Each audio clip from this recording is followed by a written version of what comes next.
번 더 고백합니다. 아멘, 아멘, 아멘. 행복한 주일 아침입니다. 오늘도 변함없이 주님 사랑하는 마음, 그리고 교회를 사모하는 마음으로 달려나오신 모든 우리 고3 수험생부 학생들과 우리 선생님들을 축복합니다.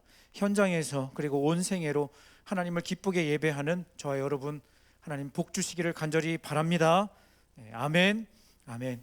오늘이 졸업 그리고 수료 예배라고 하니까 마음이 서운하고 아쉽고 그렇습니다. 지난주에도 잠시 얘기했듯이 실제로 얼굴 본 지는 얼마 안 됐는데 가야 한다고 하니까 이런 노래를 불러주고 싶네요. 잘 가, 가지마. 행복해, 떠나지마.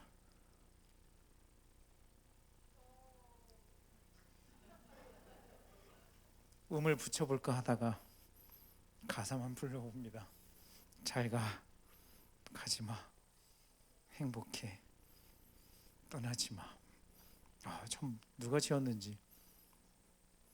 소년부 졸업 예배 때 그런 얘기를 합니다. 여러분 졸업하고 중등부에 올라가서도 잊지 말고 소년부 놀러 오세요. 그러면 처음에는 여러분들처럼 아무런 반응을 안 해요.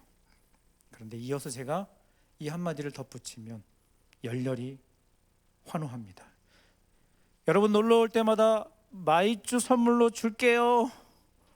그러면 큰 소리로 모두 다 소리 질러 네 라고 합니다.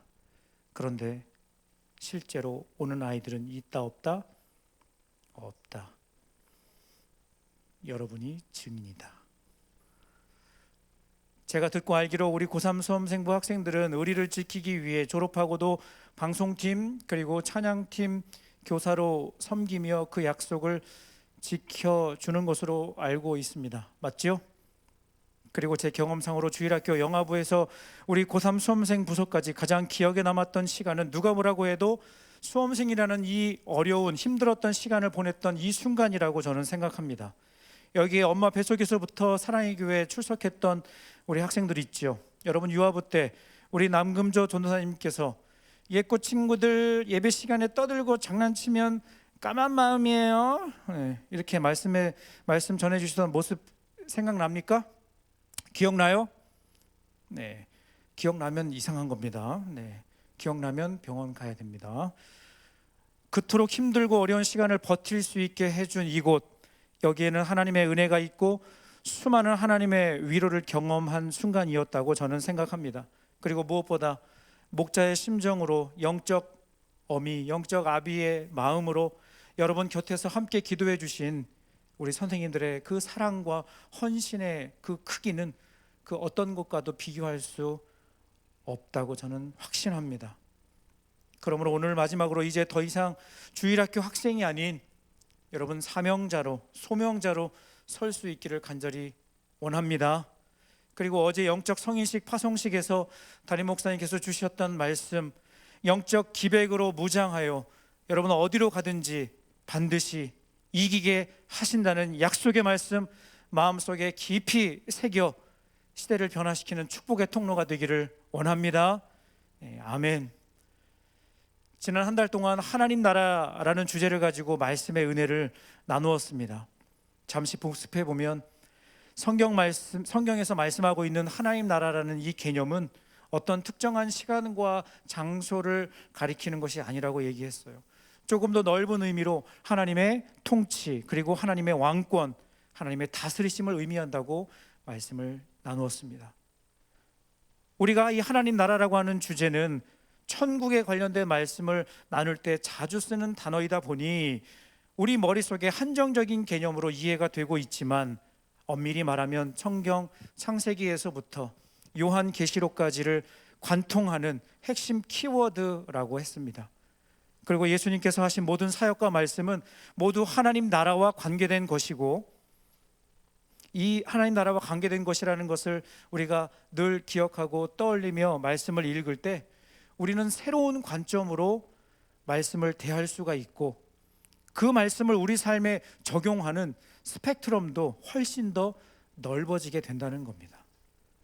단지 우리가 믿는 이 기독교 신앙이 죽어서 천국 가는 개념이 아니라 이미 시작되었고 아직 끝나지 않았고 앞으로 완성될 것이라는 이 영적인 긴장감을 가지고 우리가 살아간다면 지금 우리가 겪고 있는 수많은 문제에 대한 성경적인 바른 대답을 답을 찾을 수 있을 것이고, 모두가 힘들고 모두가 길을 헤매는 이 코로나의 상황 속에서도 그 모든 문제를 말씀으로 해석해낼 수 있는 은혜를 주실 줄로 믿습니다. 그리고 한 가지 강조하며 여러분에게 우리가 착각하지 말아야 할 것이 있다고 이야기했습니다. 몇 번이고 강조하고 이야기했습니다. 꼭 마음속에 새길 수 있는 여러분 되었으면 좋겠습니다. 우리 인간은 심히 연약한 피조물입니다. 하나님 앞에 나아갈 때만 답을 찾을 수 있는 그런 존재입니다. 지지난주 미 항공우주국, 어디죠? 미 항공우주국, 나사가 아니라 네사. 네사. 나사 하면은 뭐 조이는 이거냐고 이렇게 물어보길래 네사.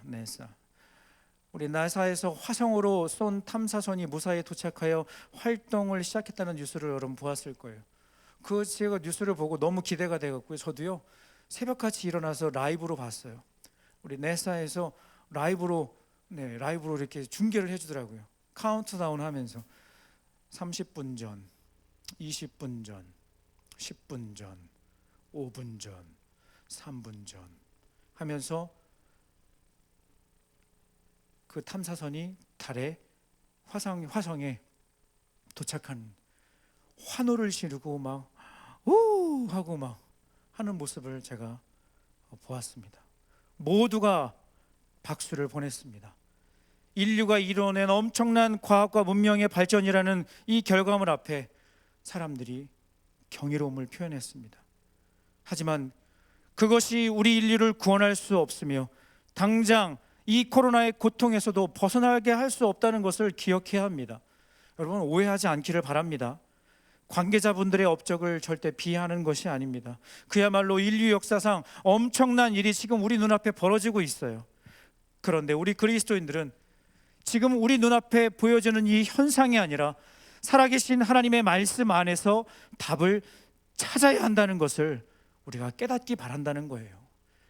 아무리 과학과 문명이 발전한다고 하더라도요, 당장 우리가 겪고 있는 이 문제를 해결할 수 없다는 것을 보면서 우리는 많은 것을 생각해 보아야 한다는 거예요. 속지 말아야 한다는 거예요. 다른 것에서 답을 찾을 수 없다는 것을 우리가 꼭 반드시 깨달아야 한다는 겁니다. 오늘 우리가 함께 읽은 본문의 말씀 사도행전은 성령의 행전이요 복음의 행전입니다. 예수 그리스도의 피 묻은 십자가 복음을 듣고 변화된 수많은 사람들을 통해 하나님께서 어떻게 역사하시는지를 우리 두 눈으로 확인할 수 있는 말씀입니다. 특별히 그 중에 사도행전에는 바울의 이야기가 많이 나옵니다. 바울. 그래서 지난 우리 수요 저녁 기도회 때도 담임 목사님 말씀해 주셨는데 사도행전을 바울이 썼다고 생각하는 분들이 의외로 많다는 겁니다. 여러분 주일학교 우리 어린이 주일학교 출신 한 손으로 살짝 한번 어린이 주일학교 어린이 때부터 살짝 이렇게 그래요 고맙습니다. 이 사도행전을 바울이 썼다고 생각하는 사람 손 한번 이렇게 착각하기 쉽죠, 그렇죠? 바울 얘기가 절반 이상 나오니까. 그런데 여러분 사도행전은 누가 썼나요? 저한테 물어보지 마시고요. 초등학생들 표현으로 사도행전은 누가 썼다요? 오늘 마지막인데 반응 좀 해주면 안 되겠네요. 이렇게 사도행전은 누가 기록했습니다. 누가, 그렇죠? 사도 누가가. 사도행전은 분명히 예수님의 제자들뿐만 아니라 여러 사람들이 등장함에도 불구하고 유독 바울이라는 이 인물에 초점을 맞춰 이야기가 진행되는 것을 보면서 우리는 바울이라는 이 사람이 어떤 존재였는지를 확인할 필요가 있습니다. 잘 알고 있는 것처럼 그의 이름은 처음 사울이었습니다. 사도행전에 사울이 처음 등장한 사건은 바로 스데반의 순교 현장에서였습니다. 스데반의 설교를 들은 수많은 사람들이 아멘 하고 두 손을 든 것이 아니라 분노와 살기에 가득하여 돌을 집어 들었습니다. 스데반이 순교의 피를 흘리고 있던 그 자리에 누가 있었는가? 사울이 있었습니다. 그리고 사도행전 8장 1절에 기록된 것처럼 사울은 스데반이 죽임 당하는 것을 어떻게 여겼다고 써 있는 줄 아세요? 어떻게 써 있냐면 마땅히 여겼다. 그래, 맞아, 잘 죽었다. 한 걸음 더 나아가 그의 결심은 이제 행동으로 이어졌습니다. 여러분, 예수 믿는 사람은 누구를 막론하고 예수 믿는 사람은 누구를 막론하고 결박하여 사울은 예루살렘으로 잡아오기로 결심을 한 겁니다. 모든 준비를 마친 사울은 이제 예수쟁이들 다 잡으러 가자 외치면서 다메섹으로 발걸음을 옮깁니다. 사건은 바로 그때 일어났습니다. 예상 밖의 일을 만난 거예요. 우리 자막에 사도행전 9장 3절 말씀 같이 한번 읽어보겠습니다. 사도행전 9장 3절. 사울이 길을 가다가 다메섹에 가까이 이르더니 호련히 하늘로부터 빛이 그를 둘러 비추는지라. 여러분, 여기에 호련이라고 하는 이 단어는요, 홀연히, 한국말 참 조금 어렵다 그렇죠. 그래서 영어 성경을 보니까 영어 성경에 뭐라고 써 있냐면 suddenly, 알아들었니? suddenly. 무슨 말이에요? 마치 무대의 주인공이 등장하여 스팟라이트가 파 켜진 듯한 그런 장면인 거예요. 등장인물은 사울과 예수님입니다. 그런데 예수님은 눈에 보이지 않은 채 목소리만 들립니다. 사울아, 사울아, 내가 어찌하여 나를 박해하느냐. 이 강력한 예수님의 말씀 앞에 사울은 어떤 대꾸나 변명을 하지 못했습니다. 그리고 앞을 볼 수 없는 상태로 며칠을 지내다 아나니아라는 준비된 사람을 만나게 되고 그야말로 회방자, 핍박자, 포행자였던 그를 사명자, 주님이 택한 그릇으로 변화시켜 주신 겁니다. 성경에 등장하는 수많은 사람들 중에 하나님께 쓰임받았던 인물들의 특징을 꼽아보라고 한다면 어떤 결정적인 순간이 반드시 있었다는 겁니다. 쉽게 말해서 터닝 포인트가 꼭 있었어요. 물론 처음부터 잔잔하게 이름도 없이 빛도 없이 맡은 자리에서 최선을 다한 사람들도 있습니다. 그런데 하나님께서 사울을 쓰시기 위해서는 특단의 조치가 필요하셨던 것 같습니다. 우리 주위에도 그런 분들이 계시죠. 가끔씩 세례 간증이나 새생명 축제에서 예수님을 만난 이야기를 듣다 보면 그야말로 케이스 바이 케이스인 것 같아요. 아무튼 그렇게 극적으로 예수님을 만난 사울은 진짜 사나이, 아니 진짜 예수인의 훈련을 받기 시작합니다. 사울은 인성의 문제가 있어서가 아니라 신앙의 문제가 있었습니다. 철저하게 유대주의 사고방식과 그 틀 안에 살아가고 있던 사람이었습니다. 그리고 그는 개인주의가 아니라 율법주의에 사로잡혀 예수라는 존재를 하나님의 아들 메시아로 인정할 수 없었던 겁니다. 여러분, 사람이 변하는 것이 쉬울까요? 어려울까요? 여러분, 사람이 변하는 게 쉬워요? 어려워요? 모두가 인정하는 바 정말 어렵습니다. 그런데 이것도 케바케인 것 같아요. 사람이 변하는 것도. 제가 올해로 결혼한 지 딱 10주년이 되는 해인데 지금은 부부싸움을 거의 안 해요. 웬만하면 제가 어떻게 할까요? 웬만하면 제가 무릎을 꿇어요. 웃어주면 안 되니 이거. 웬만하면 제가 죄송합니다. 미안합니다. 신혼 시절에는 티격태격, 와 이게 현실이구나. 이야, 이런 생각을 했어요. 부부싸움을 하다가 감정이 격해지는 순간 제 아내가 저에게 자주 하는 말이 있었습니다. 오빠 변했어. 여자 목소리를 해야 되는데 오빠 변했어요. 변했대요. 남자들은 이런 말 들으면 가슴이 철렁하는 거 자매님들은 아시죠? 저 하늘의 별이라도 따다 줄 줄 알았는데 양말 아무데나 벗어놓고 애들처럼 반찬 투정하고, 물론 제가 그랬다는 게 아니라 보통 남자들은 그런다는 겁니다. 저는 철저하게 세탁 바구니에 옷을 넣어둡니다. 혹시나 양말이 뒤집어져 있으면 바로 해서 놓습니다. 반찬 투정, 짜도 안 짠 것처럼, 싱거워도 간이 딱 맞는 것처럼 표정 관리를 잘 해야 합니다. 그래야 굶지 않을 수 있습니다. 식탁 위에 혹시나 먹다 남은 빵 부스러기가 있으면 감사합니다. 저에게 주실 일용할 양식입니다. 감사합니다. 감사함으로, 초코파이 하나라도 감사함으로 내가 잘못했습니다. 미안합니다. 이야기를 하는 것이 생존의 법칙이라는 것을 이제 조금씩 알아가고 있습니다. 그래도 서운한 일이 있으면 제 아내가 저에게 자주 하는 말, 오빠 변했어. 그때마다 저는 이렇게 변호합니다. 오빠는 변한 게 아니라 원래대로 돌아온 거예요. 8시 예배 때는 빵빵 터졌는데 이거 진짜 희한하다. 일단 메모해놨는데 8시 예배는 웃었음 이렇게 써놨는데 진짜 희한하다. 자니? 네 인간이 아니니? 8시 예배 때는 우리 인간들과 우리 사람분들과 함께 말씀을 나눴는데 그때는 뭐 비웃음이라도 이렇게 해주던데 우리 10시 예배는 그런 특징이 있구나. 우리 10시 예배는 친구들은 더 경건해. 그래서 예배 시간에 절대 이렇게 아무리 뭐 해도 집에 가서 웃고 막 생각해보고 영상 다시 보기 하고 그렇지. 그러기를 바랍니다. 근데 어떻게 다음 주부터는 사랑하는 여러분, 바울로 변한 그는 완전하고 온전한 변화를 경험했습니다. 그리고 다시 원래대로 돌아가지 않았습니다. No turning back. 다메섹으로 가는 길 가운데 그가 보았던 빛은 예수 그리스도 그분 자체요. 조금 더 그 의미를 확장해 본다면 하나님 나라였다고 저는 생각합니다. 주님의 통치와 다스리심, 말 그대로 불가항력적인 은혜를 그는 경험한 겁니다. 여러분, 사도행전에 가장 많이 나오는 단어 중에 하나가 바로 증인이라는 말입니다. 직접 한번 확인해 보니까 약 한 13번 정도가 나와요. 가장 먼저 나오는 구절은 우리가 잘 알고 있는, 암송하고 있는 사도행전 1장 8절 말씀, 우리 자막으로 준비했는데 함께 한번 읽어보겠습니다. 암송할 수도 있죠. 오직 성령이 너희에게 임하시면 너희가 권능을 받고 예루살렘과 온 유대와 사마리아와 땅끝까지 이르러 내 증인이 되리라 하시니라. 아멘. 그리고 이 증인이라는 단어가 가장 뒤에 나오는 구절은 26장 16절인데 이어서 한번 읽어보겠습니다. 시작.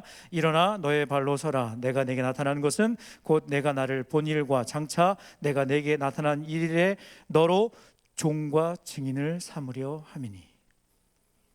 이 사도행전 26장 16절은 바울이 아그리빠 왕 앞에서 자신을 변호하며 간증처럼 이야기하는 내용의 일부분이라는 사실에 우리는 깜짝 놀라야 됩니다. 여러분, 깜짝 놀라야 됩니다. 와. 왜냐하면 당시 사울을 부르신 예수님께서는 그를 증인으로 세우기 원하셨다는 사실입니다. 여러분, 증인은 어떤 사람이죠? 한마디로 보고 들은 것을 있는 그대로 이야기해야 하는 사람이 증인이에요. 자, 그렇다면 바울은 예수님의 증인이 되어 그가 전능하신 하나님 나라의 복음을 가감없이 선포하는 사명을 그에게 주셨다는 겁니다. 누가는 사도행전을 기록하며 이 사실을 다시 한번 분명하게 우리에게 말씀해 주고 있는 것입니다. 하나님의 사람 바울은 그의 평생 예수께서 전하신 하나님 나라의 복음을 전하는 사명자였습니다. 그리고 예수님의 제자로 살아가는 우리도 그렇게 살아가야 한다는 것을 강력하게 선포하는 말씀입니다. 저는 31절, 오늘 본문 31절 본문의 뒷부분의 표현이 너무나 마음에 와닿고 여러분도 꼭 기억할 수 있었으면 좋겠습니다. 복음을 전하며 사명자의 삶을 살아가는데 반드시 필요한 행동 요령이라고 할 수 있습니다. 그것은 바로 담대하게 그리고 거침없이입니다. 조금은 과격해 보이는 이 표현, 담대하게 그리고 거침없이. 말씀을 정리하겠습니다.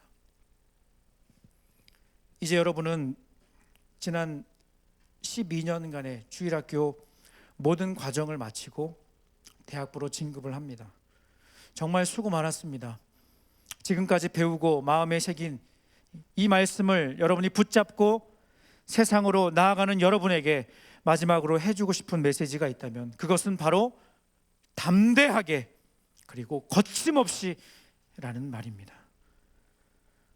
한 해 차이이지만 여러분은 완전히 다른 세상을 경험하게 될 겁니다. 그리고 이전보다 더 큰 유혹과 시험이 여러분 앞에 기다리고 있을지 모르겠습니다. 그때 이 말씀을 떠올리기 바랍니다.